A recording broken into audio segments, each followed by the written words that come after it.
Bonjour à tous et bienvenue sur NTD L'Actu, votre point sur l'info de ce mardi 9 janvier. Je présente l'émission en remplacement de Rémi, qui sera de retour dans 2 semaines. Avant de commencer, merci de cliquer pour vous abonner et de liker la vidéo. Emmanuel Macron a congédié Elisabeth Borne de Matignon pour relancer son 2e quinquennat. Le sort de la Première ministre était prévisible, mais une déclaration du président a mis fin au suspense. Gabriel Attal paraît le mieux placé pour succéder à Elisabeth Borne, selon des sources proches de l'exécutif. Parmi les successeurs potentiels figurent également Julien de Normandie, Sébastien Lecornu, Bruno Le Maire et Christophe Béchu. Un peu partout en France, des chauffeurs VTC manifestent pour sécuriser leurs emplois face à une concurrence accrue. Ils réclament un quota pour limiter les nouveaux entrants, ainsi qu'une rémunération minimale.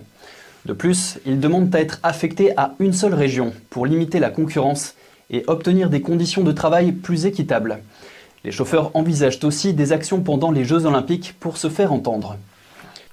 Une étude récente publiée dans la revue scientifique PNAS révèle que l'eau des bouteilles en plastique contient jusqu'à 100 fois plus de nanoparticules que précédemment estimé. Cette découverte soulève des interrogations sur les effets potentiels sur la santé, incitant à envisager des alternatives. Un épisode de froid touche la France cette semaine, poussant certaines préfectures à activer le plan grand froid. Selon Météo France, les températures chutent en moyenne de plus de 10 degrés dans le pays en l'espace de quelques jours. Et je laisse maintenant la parole à Anthony qui va introduire un sujet brûlant qui touche à la fois l'environnement, l'économie et la géopolitique. Anthony, c'est à vous. Merci Gabriel. Comme vous le savez, la transition verte, portée par les énergies solaires et éoliennes ainsi que les véhicules électriques, est devenue une pierre angulaire de notre politique environnementale. Mais cette transition nous confronte à une réalité complexe. J'entends par là notre dépendance croissante envers la Chine. Car, après avoir affaibli l'industrie européenne par une concurrence impitoyable, Pékin se positionne maintenant comme le principal bénéficiaire de notre virage vert. Et oui. Avec ses plans ambitieux tels que China Standard 2035, la Chine vise à dominer le marché mondial des technologies de pointe et à terme à imposer ses normes au reste du monde. Et c'est là que le bât blesse, car l'Europe, autrefois pionnière dans le domaine du solaire et de l'éolien, peine à suivre le rythme. Et même des géants européens comme l'Allemagne voient leur industrie clé vaciller sous le poids de cette concurrence asiatique. Cette dynamique pose donc une question fondamentale. L'Europe peut-elle réellement maintenir son indépendance technologique face à cette nouvelle vague d'influence chinoise? Je vous propose d'explorer cette problématique en détail dans notre reportage vidéo. Dans une étude révélatrice, l'indice Hamilton de l'ITIF place la Chine en tête dans 7 des 10 industries stratégiques mondiales, révélant ainsi son hégémonie dans des domaines cruciaux tels que l'électronique et les véhicules à moteur. L'industrie solaire européenne, autrefois florissante, témoigne de cette influence. Des géants comme SolarWorld tombent en faillite, incapables de rivaliser avec une production chinoise massivement subventionnée.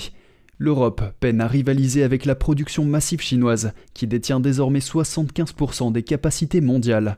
La situation de l'industrie éolienne est tout aussi préoccupante. Avec 70% des composants des éoliennes allemandes provenant de Chine, l'industrie locale se retrouve maintenant dans le rouge. Pendant ce temps, la Chine avance ses pions dans le secteur automobile, avec des constructeurs comme BYD et NIO qui s'installent en Europe, offrant des technologies avancées à des prix défiant toute concurrence. Leur capacité à proposer des technologies avancées à des prix compétitifs menace l'industrie automobile européenne, qui emploie près de 14 millions de personnes. Parallèlement, la domination chinoise dans la production de terres rares et de métaux essentiels aux technologies vertes soulève des questions sur la sécurité de l'approvisionnement européen. Face à cette situation, l'UE envisage des mesures pour stimuler ses propres industries, telles que l'investissement dans des usines de batteries électriques et l'allègement des procédures d'autorisation pour les projets éoliens. Cependant, l'équilibre entre l'indépendance et l'interdépendance demeure un défi majeur pour l'Europe. Du coup, pendant que l'industrie chinoise gagne du terrain dans des secteurs stratégiques, un autre défi majeur se trouve au cœur de la transition énergétique, celui de la gestion des déchets liés aux énergies renouvelables. En effet, des millions de tonnes de panneaux solaires et pales d'éoliennes, arrivant en fin de vie, bien avant leur durée prévue, s'entassent déjà dans les décharges. Alors face à cette réalité, l'Europe doit non seulement repenser son autonomie industrielle, mais aussi l'impact environnemental de ces choix présumés verts. De plus, avec l'augmentation de la production d'énergie renouvelable, les déchets électroniques, y compris les batteries de véhicules électriques, augmentent également. Et la présence de matériaux dangereux comme le nickel par exemple, dans les batteries lithium-ion, soulève des préoccupations supplémentaires sur le plan environnemental et sanitaire. Il ne faut pas oublier que le recyclage de ces matériaux, bien que coûteux, est essentiel pour un véritable respect de l'environnement. Mais actuellement, les infrastructures et les législations sont insuffisantes pour gérer ce fléau. C'est à se demander si, en essayant de résoudre un problème, nous ne sommes pas en train d'en créer un, mais bien plus grand encore. Je vous remercie. Gabriel, c'est tout pour moi. Merci Anthony. Les agriculteurs allemands ont lancé une semaine de manifestations nationales bloquant les routes pour protester contre les mesures gouvernementales visant à supprimer certaines aides au secteur. La mobilisation des agriculteurs a contraint le gouvernement à apporter des changements à son projet de budget. Mais le syndicat agricole estime que ces mesures restent insuffisantes et les manifestations continuent.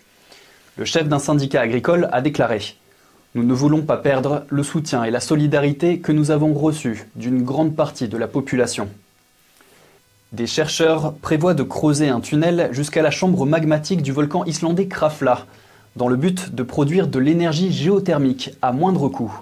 Les géologues pourront ainsi mieux comprendre la composition et le fonctionnement du magma. Cette initiative ouvre la voie à une source d'énergie propre et potentiellement illimitée, générant beaucoup d'enthousiasme.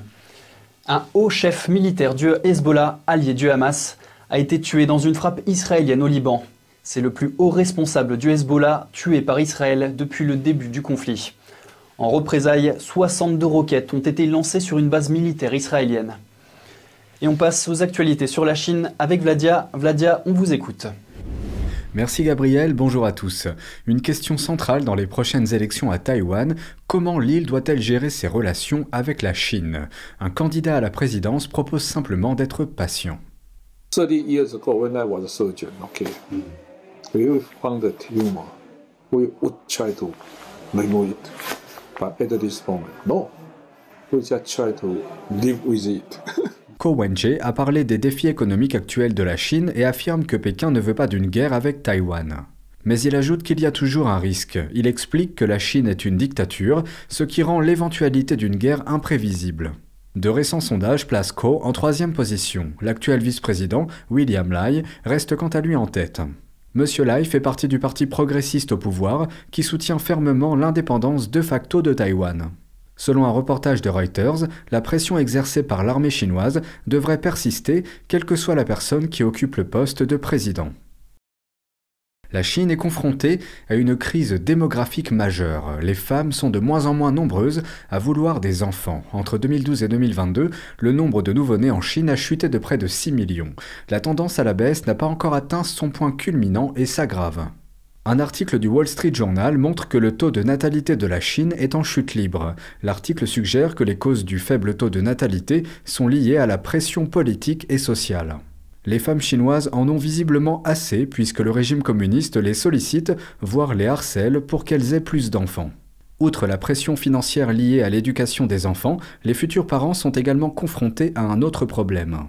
Les enfants sont de plus en plus souvent victimes de la criminalité en Chine. Ces dernières années, les cas d'enlèvement d'enfants se sont multipliés. Certains reportages macabres décrivent comment les corps des enfants sont retrouvés sans leurs organes, ce qui laisse supposer un prélèvement forcé d'organes sur le marché noir. Les données du Bureau national des statistiques du pays montrent que le taux de natalité de la Chine a commencé à chuter depuis que le Parti communiste chinois a pris le pouvoir. Le nombre de bébés qui naissent aujourd'hui est inférieur à celui de l'après-guerre, même si cette période a été marquée par la pire dépression économique qu'ait connue la Chine dans les années 60. Le chef du régime communiste chinois est impatient de résoudre le problème du vieillissement de la population en demandant à la Fédération nationale des femmes de, je cite, « résoudre les risques du côté des femmes ». Les femmes chinoises n'ont pas encore répondu positivement. L'Inde a déjà dépassé la Chine et est devenue le pays le plus peuplé du monde en avril dernier. Selon les projections, la population de la Chine pourrait diminuer d'environ 1,5 milliard d'ici à 2100. Les gens à l'intérieur du pouvoir chinois ressentent mieux que quiconque les énormes problèmes du pays. Mais c'est une partie de poker qui fonctionne d'ailleurs. Dans leur stratégie, la Chine doit apparaître comme une entité toute puissante face à des démocraties libérales en déclin, sans montrer ses faiblesses. Et le pouvoir chinois peut prendre des décisions beaucoup plus violentes que n'importe quelle démocratie du monde. Donc ils ont un avantage en surface, mais ils ne sont pas tout puissants, loin de là. Merci Gabriel, merci à tous, à demain. Merci Vladia. Et on termine cette édition avec un voyage en Turquie, dans la mystique Cappadoce. Un paysage unique forgé par l'activité volcanique. Des terres recouvertes de cendres, de boue, de lave, donnent naissance à des formations étranges, des flèches, des cônes, des piliers sculptés par le vent et l'eau. À travers ces merveilles surgissent les cheminées de fées, des structures envoûtantes qui ont inspiré les voyageurs à croire en la présence d'esprits bienveillants. Ces histoires et ces lieux nous transportent dans un monde où la nature et la magie se mêlent, comme un retour à la grâce, là où l'espoir d'une renaissance est bien réel. Et voilà, c'est la fin de ce journal. Merci à tous et à toutes de l'avoir suivi. On se retrouve demain à 13h pour une nouvelle édition de NTD L'Actu. Très bon après-midi et à demain.